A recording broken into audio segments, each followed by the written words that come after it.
આગળ સમાચારમાં વાત કરીએ તો સમાચાર પ્રાપ્ત થયા છે તો દ્વારકામાં ચૂંટણી બહિષ્કારની ચીમકી ઉચ્ચારવામાં આવી છે। તો સમાચાર સામે આવી રહ્યા છે, ચૂંટણી બહિષ્કારની ચીમકી ઉચ્ચારવામાં આવી। શિવરાજપુર અને ગોમતી ઘાટને લઈને ચીમકી ઉચ્ચારવામાં આવી છે। તો વોટર સ્પોર્ટ એક્ટિવિટી બંધ કરી દેવાતા રોષ જોવા મળ્યો છે। તો વોટર સ્પોર્ટ્સ એક્ટિવિટી વારંવાર બંધ કરી દેવામાં આવે છે અને તેને લઈને હાલ બહિષ્કારની ચીમકી ઉચ્ચારી, ચૂંટણી બહિષ્કારની ચીમકી ઉચ્ચારવામાં આવી। ગ્રામ્યજનો, ધંધાર્થીઓ મોટી સંખ્યામાં વિરોધ કર્યો। તો લોકો દ્વારા વિરોધ કરવામાં આવ્યો, મોટી સંખ્યામાં રેલી યોજી આવેદનપત્ર પણ આપવામાં આવ્યું છે। તો ચૂંટણીમાં મતદાનનો બહિષ્કારની ચીમકી ઉચ્ચારવામાં આવી છે। તો શિવરાજપુર અને ગોમતી ઘાટને લઈને ચીમકી ઉચ્ચારવામાં આવી, વિરોધ પ્રદર્શન કરવામાં આવ્યો। વોટર સ્પોર્ટ્સ એક્ટિવિટી બંધ કરી દેતા લોકોમાં રોષ જોવા મળ્યો છે।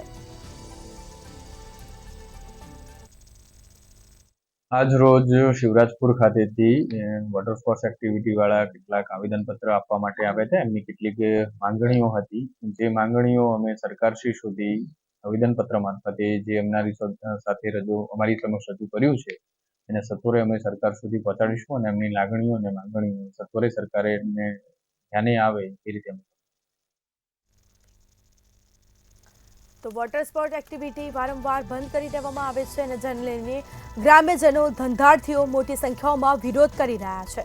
તો વિરોધ કરવામાં આવ્યો, આવેદનપત્ર પણ આપવામાં આવ્યું છે। મોટી સંખ્યામાં રેલી યોજી અને આવેદનપત્ર પણ આપવામાં આવ્યું।